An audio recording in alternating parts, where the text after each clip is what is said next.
Келечек hafta Amerika Birleşken Devletleri Rus talaplарына yazılı şekilde cevap verecek. Amerikanın devlet katibi Antony Blinken ve Rusiyanın Tышышлары Naziri Lavrov 2 saat devamında Женевада Rusiyanın Ukrayna ve NATO'ga seslendirgen korkutuvlarını muzakere etedi. Blinken ularının toplaşıvına semireli dep adlandırıp Rusiyanın 2 çaresi бар olганını hatırlattı.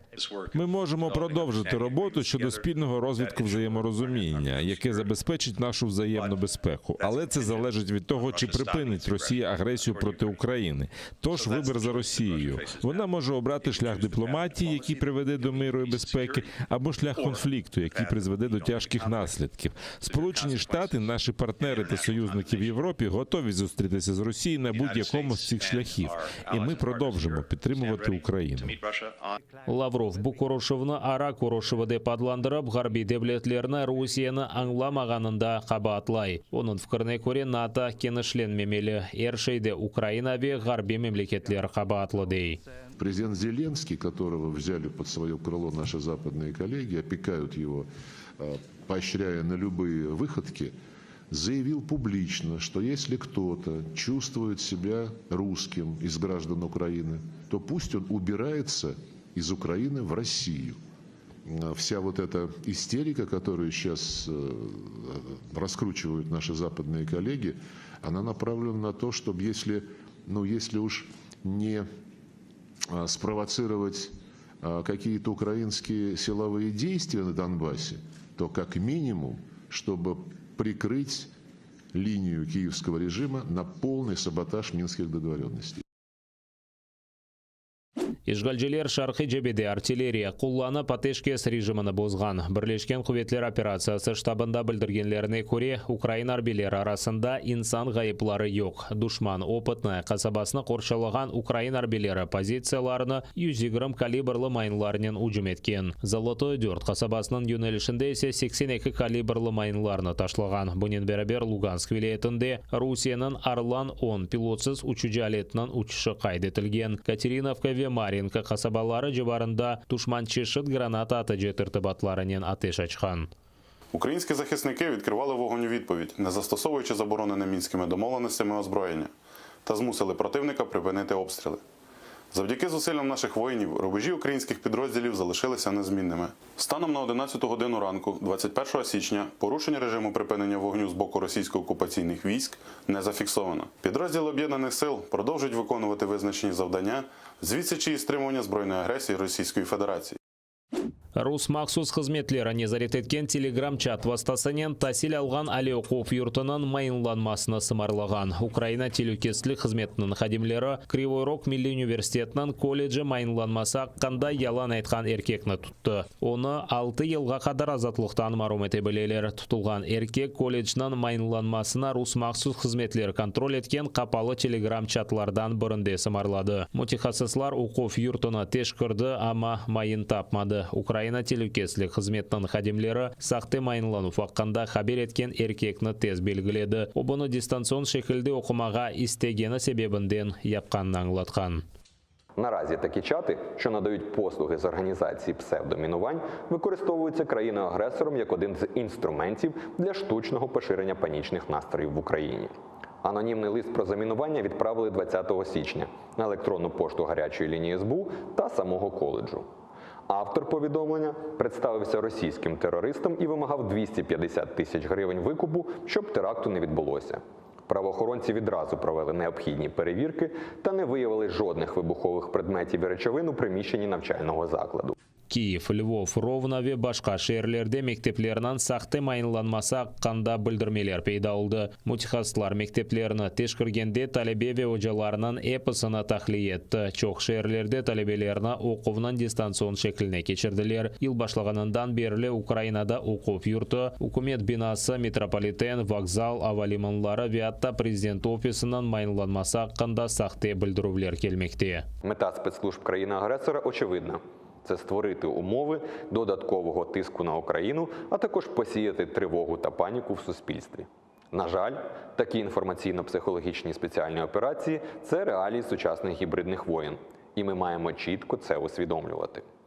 За попередню інформацію, до поширення хвилі псевдомінувань залучають громадян України, які діють з хуліганських мотивів чи заради розваги, не усвідомлюючи до кінця усі можливі наслідки. Бірчок құрым мектеплерінде де дерслерін алягу еттілер. Белі олмаған инсанлар Ахмеджет Ахиярве керечте онлар же мектеплерінің майнланмасы аққанда хабер еткен. Сөзді Қырым Федераль университеті Ахияр гема құружылығы колледжі ве кереч политехника колледжінден де инсанларыны тахли еттілер. Қырымнан ишгалжілер елбашысы Сергей Аксенов ФСБ хадемлері қабатлы инсанларыны тапқанını білдірді. Ама оның сөздеріне көре олар четелде болуна. У нас враги не спят.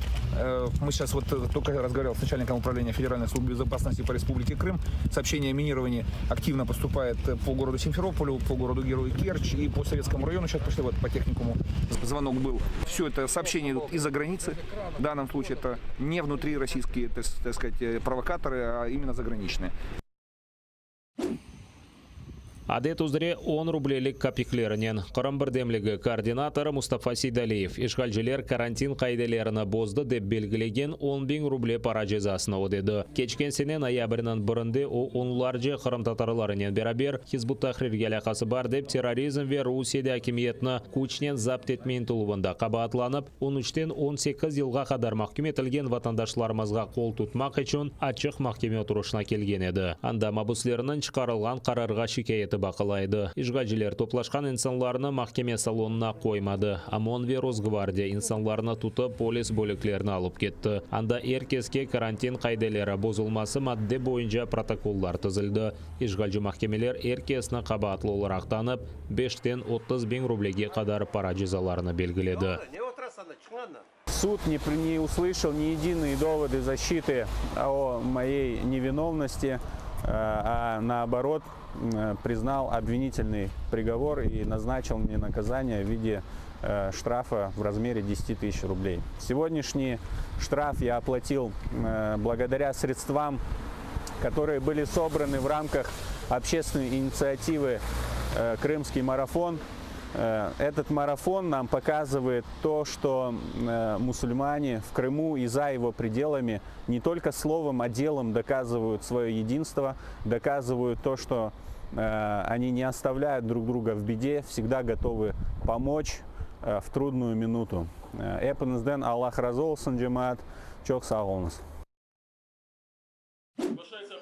Енді 13-ші махкеме топлашуында сөзді терроризм дабасынан Мабус Эдем Смаилов чықышта бұлынмақта. Русияның Власиха шерінде ерлешкен Арби апелляцион махкемесі Бақшысарайда тұтылып, Хизбут Тахрир фырқасына алақасы бар деп терроризм бе Русияда акиметні күчнен запт етмейін тұлыбында қабатланған еді Қырым татарының шикаетіні бақмақта. Эдем Смаилов чықышыны 1 ел девамында азырлаған. О тұтылғанларындан берілі олған эпосы қанун бозылуларыны қайд етмекте. Мабуслер шымділік Русияның Новочеркасск сезосында тұтылмақта адвокатлар Ахмеджетте болынайды. Эпсы видео бақ бастасымен иштирак еттілер. Адвокат Эдем Семедляев қайд еткенне көре Арби апелляцион махкеме ilk сефер шикаетні бойле девамлы бақмақта. 13-е, наверное, судебное заседание выступает Эдемага Смаилов. Он очень основательно подготовился. Он говорит, что я больше года готовился к этой апелляционной жалобе и благодарит апелляционный военный суд, что ему дают слово высказаться, где он подробно останавливается на каждом нарушении, которое допустили как на предварительном следствии, так и Южно-окружной военный суд. Сегодня он подробно останавливался на постановлениях и решениях Киевского районного суда, который избирал меру пресечения и впоследствии продлевал меры пресечения. Ишгалжілер чықарылған үкімге шикаетіні тек 1 елдан сон бақы башлады. Бұдава бойынша тұтылған Марлен Асанов 19 елға, Мемет Белялов 18 елға, Тимур Ибрагимов 17 елға, Серан Салиев 16 елға, Сервер Мустафаев 14 елға, Сервер Зекиряев, Эдем Смаилов 13 елға махкүм етілді. Тек Эрнес Аметов ақланған еді. Эпсін 2017 сенесі Куздеви 2018 сенесі Барде, Бақшысарайда Кутлеви полис тарамалары нәтижесінде тұтқан еділер. Биңлер же канунсыз археологик казмалар, тарихи абиделерінің бозулмасы ве артефактларынан Русияге күтлеве шекілде шығарылмасы, ишгалжелер құрамынан медени мирасына yok etmekte. Мутихаслар эмин, құрам ишгалден азат етілген сон ярамадаға низбеттен более варвар әрекетлерінің, ақыбетлерінен uzun zaman devamında күрешмек керек olacak. На жаль, продовжується ми можемо фіксувати майже всі порушення, які є в міжнародному гуманітарному праву стосовно культурної спадщини. Це, по-перше, привласнення об'єктів культурної спадщини, привласнення учреждень, установ культури. Це незаконні археологічні розкопки, які зараз ведуться там російськими підприємствами та установами. Це переміщення музейних предметів з Криму до Російської Федерації. І це, звісно, відозміна або модифікація пам'яток архітектури, які після такої відозміни, після таких будівельних, не хочу називати їх реставраційними, будівельних робот, вони втрачають свою автентичність. Рус ишгалжелер акимиеті әр вақыт Қырым илімі, медениеті ве тарихыны Рус медениетінен бір етмеге істей. Қырым прокуратурасынан ел башысы Игорь Панашовны айтқанына көре, Русия тарафындан Украинаға айет медени мирасқа қаршы япылған жинайетлеріні қайдетелер. Шымдылық Ярмаданын медени мирасына қаршы япылған жинайетлер себебінден 26 жинайет давасы башлатылған. Ми розуміємо, що культурна спадщина є все-таки об'єктом злочинних посягань. Це і реставрація ханського палацу, це і там, заміна історичної плитки на Херсонесі Таврійському. Тому витратили багато часу для того, щоб в консультаціях з міжнародними експертами, з вітчизняними експертами все-таки прийти до висновку, що ці всі дії окупаційної влади ми можемо кваліфікувати як воєнний злочин. Ми здійснюємо моніторинг тих порушень, здебільшого по відкритих джерелах, але не лише, в тому числі через звернення, які до нас надходять, або комунікуючи з громадськими організаціями, які безпосередньо на території здійснюють власне такий моніторинг. Після того ми це обробляємо, покладаємо в аналітичну роботу і накладаємо на це власне списки порушників, так звані санкційні списки. Қырым артефактларына зарар кетірген ядауларына Русияге алып шығарған рус алимлеріні қара археологлар деп адlandырмақ мүмкін. Украина Милли Хатыра институтының yolбашысы айтқанына көре, Русияның медени жинайетлері аққанда бұтын дүния білмелі. Бұл жинайетлеріні япқан археологлар ве алимлер ісе қуғын олмалы. Третій вибір державної політики – це переслідування порушників, злочинців.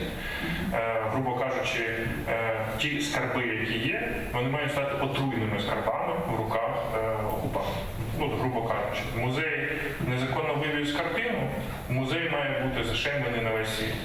Науковець розкопав якусь спадщину, він має бути дуже популярним в світі, як чорний археолог. Якась людина перемістила незаконно з одного музею в інший музей, ця людина має бути втрачена на світовій, тобто їй не має подати руку ні в Україні, ні в світі. Грубо кажучи, переслідування порушників і злочинців має бути так працювати. Қырым платформасы ишгал етілген Ярмаданын yok етілмесінен бағлы жинайетлеріні бұтын дүнияға білдірмеге ярдым ете білген тесірлі басталардан бірідірдей Украина тышышлері назирінің бірінші муавины Емені Джеппар. Якщо ми думаємо, що те, що знаємо ми, українці, є даністю, це не так. В це треба вкладати ресурс постійно.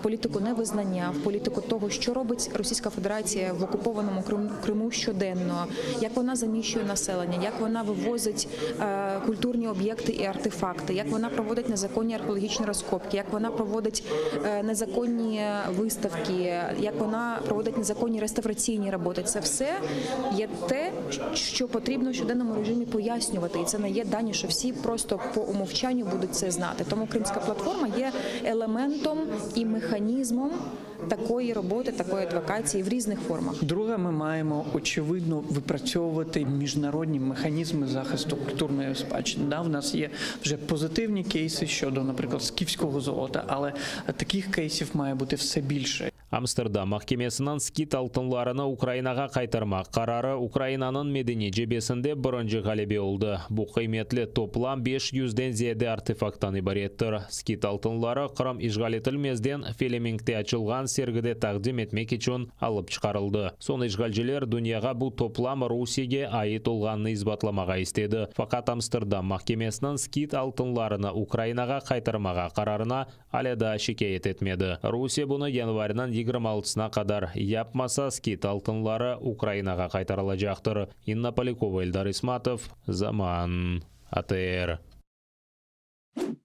Qrimlular Yunan-Roma күреші бойынша Украина чемпионатында 3 медаль қазанды. Запорожьеда бірінші алтын медаліні Ирфан Мирзоев алды. O 23 yaşına kadar gençler arasında en күчлі oldu. O finalda Харьковдан olgan күреші Евген Дубовыкны vaqtından evvel yengip 72 kilogram çeki kategoriyasında Ukraina çempionu oldu. Onun ağası Madamin Mirzoev ikinci altın medalini kazandı. O Запорожье күрешшісі Artur Avsepyanны 8-5 hesabından yengdi. Аюдақ тақма ады olgan ağır çeki kategoriya күрешшісі Esmergiyasov ikinci yerге nail oldu. Finalda o Mikola Vishnevetsky'ge yuttırdı. Umumen alganda bu yıl Ukraina çempionatında çeşit çeki kategoriyalarında yarışkan 8 Yunan-Roma күрешшісі Qrimni taqdim etdi.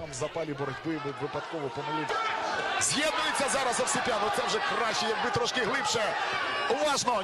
Ні, провалює. Розуміє, що може накритись. Встає. 15 секунд. Злітає пластир, іде вперед Овсепян, вперед, з'єднуватися уважно, заключні секунди. Ні, кидок не проходить і буквально Мірфан Мірзоєв в цьому напруженому поєдинку здобуває перемогу.